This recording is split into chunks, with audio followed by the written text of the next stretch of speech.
आज दो तीन संकल्प जो आप लोगों ने कहे हैं, मेडिकल की सुविधा, सैलरी का बढ़ना, 10% इंक्रीमेंट को डिस्टर्ब इसलिए किया गया ताकि चमचे पैदा हो सके। भाई इंक्रीमेंट का मतलब है एक 6%, एक 7%, एक 10%, क्या है ये? चमचे पैदा करने को बढ़ावा देना। जिसको 10% मिलेगी वो कहेगा मैं तो मैनेजमेंट का आदमी हूं यार, मुझे क्या जरूरत है मीटिंग में जाने की। और वो अगर मीटिंग में जाएगा तो अगली बार 10% से 9 पे आ जाएगा। तो लोगों को मीटिंग में आने से रोकने के लिए और इस विभाग में चमचे पैदा करने के लिए ये इंक्रीमेंट ऊपर नीचे डिस्टर्ब किए गए हैं। जब हमने शुरुआत की थी, जब तो किसी ने कहा था कि भाई अलग अलग को देंगे, सबको 10% दिलाया था हमने। फिर क्यों हुआ ये अलग अलग?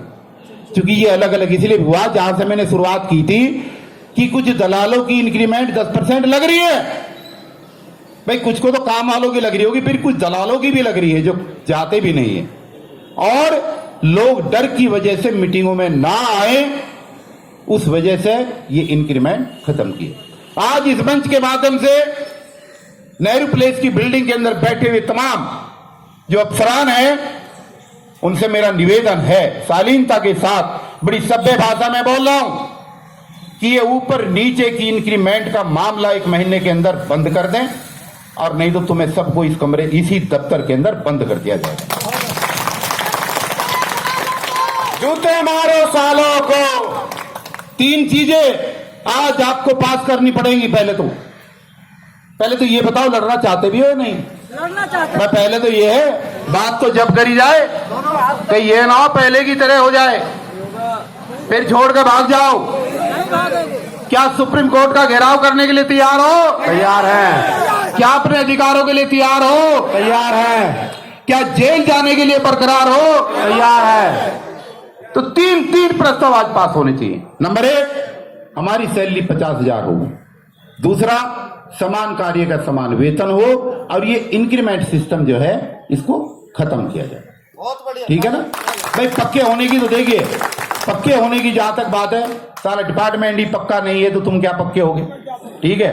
और तीसरा, कन्वेंस वाला मामला, हर कर्मचारी को जो फील्ड में काम करता है, उस सभी कर्मचारियों को कम से कम 3 लीटर प्रतिदिन के हिसाब से, 3 लीटर तो बहुत है, 3 लीटर तो 300 का बैठता ज्यादा हो गया यार, ये तो 9,000 हो गए।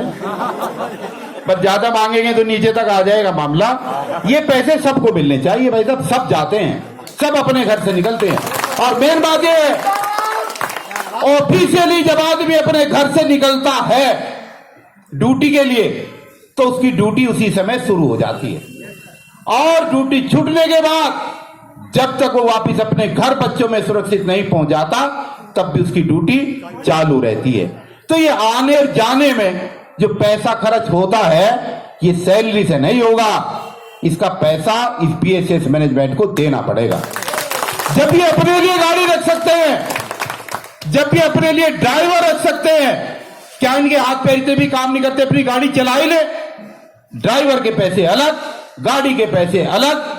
और जितने जीपीए लोग हैं, ये बीमारी सारी मेरी दी हुई है, इनको ये सुविधा मैंने दिलाई थी। पहले 60 लीटर पेट्रोल के पैसे मेरी दिलाई थी। जब इसे इनके डीसी कपिल जी संघर्ष करो, डीसी कपिल जी संघर्ष करो। इनकलाब, इनकलाब, मजदूर एकता, मजदूर एकता।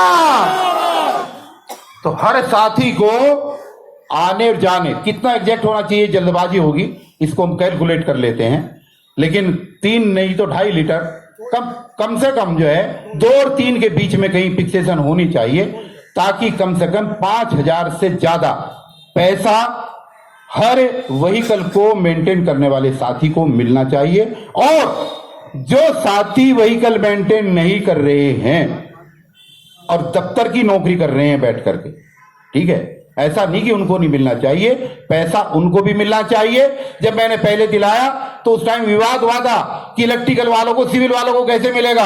मैंने कहा भाई सिविल वालों को भी दे, जबकि सिविल वालों को घूमना नहीं पड़ता, इलेक्ट्रिकल के साथ साथ सिविल वालों को भी दिलवाया था उस टाइम। तो सबको पैसा मिलना चाहिए कन्वेंस का, क्योंकि वो अपने घर से आता है, वो भी किसी न किसी माध्यम से आता है, मोटरसाइकिल वो भी चलाता है, फील्ड में नहीं जाता तो घर से लेकर दफ्तर और दफ्तर से लेकर घर मोटरसाइकिल का इस्तेमाल वो भी करता है।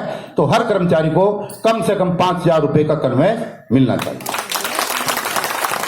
ये दोस्तों ये जो चीजें हैं, असंभव कुछ भी नहीं है इस दुनिया में, असंभव कुछ भी नहीं है। असंभव अगर है तो सिर्फ इतनी सी बात है कि अपनी बात पर कायम रहने के लिए आदमी अडिग बन जाए और ईमानदार रहे। दो चीजें होती है जीवन में, एक तो संपूर्ण भरोसा और दूसरा भरोसे के साथ सार्थक प्रयास। अगर ये दो चीजें आपने कर ली, मुंह आदमी कहां से बोलता है, मुंह से, मैं मुंह से ही बोल रहा हूं ना, आप भी सब मुंह से ही बोलते हैं। इस मुंह के और इस दिमाग के बीच में सिर्फ 6 इंच का फर्क है। ये साइंटिफिक चीजें बता रहा हूं आपको, मुंह के और दिमाग के बीच में सिर्फ 6 इंच का फर्क है। मुंह से तो हम कुछ भी बोल देते हैं सुबह शाम तक, लेकिन जब तक वो चीजें मुंह से बोली हुई दिमाग में स्ट्राइक नहीं करेगी, जब तक आप तन मन धन से आंदोलन के साथ नहीं आ सकते। इसलिए दिमाग से काम करें और आने वाले बच्चे, आने वाली पीढ़ी प्रतीक्षा में है, और नहीं तो आप अपने बच्चों के सवालों का जवाब नहीं दे पाएंगे। आप अपने बच्चों के सवाल का जवाब नहीं दे पाएंगे कि जब आंदोलन चल रहा था तो आपने उस आंदोलन में हिस्सा क्यों नहीं लिया। ये बच्चे पूछेंगे आपसे, 100% पूछेंगे, क्योंकि वो कामयाब नहीं होंगे, नौकरियां बची नहीं है। और जब आपको ही 15-16 हजार के बैरियर पर रोक दिया गया तो आने वाले समय में भीड़ बढ़ेगी। उन बच्चों का क्या होगा जिनकी फीस के लिए आप सुबह से लेकर शाम तक भागदौड़ करते हैं। इसलिए उनका अगर रास्ता खोल कर रखना है, उनके भविष्य की अगर लड़ाई लड़नी है, तो मित्रों आप अपनी रोजी रोटी को सुरक्षित रखते हुए, हम नहीं कहेंगे कि आप झगड़ा करें, हम नहीं कहेंगे कि आप दफ्तर का हर समय काम बंद करें। आप समय पर दफ्तर आएं, समय पे अपने अफसर की इज्जत करें, लेकिन जिस दिन आंदोलन की शुरुआत हो और जिस दिन आपको पोस्टर के माध्यम से आंदोलन की सूचना मिल जाए, उस दिन अफसर नहीं, अगर सीओ भी आपके दरवाजे पे खड़ा है तो साले को धक्का देकर के अपने आंदोलन में पहुंचाना। वहीं से जीत आपकी वहीं से होगी, आपकी एकता से ही आपकी जीत होगी। वैसे आपकी जीत जिंदाबाद। तो बातें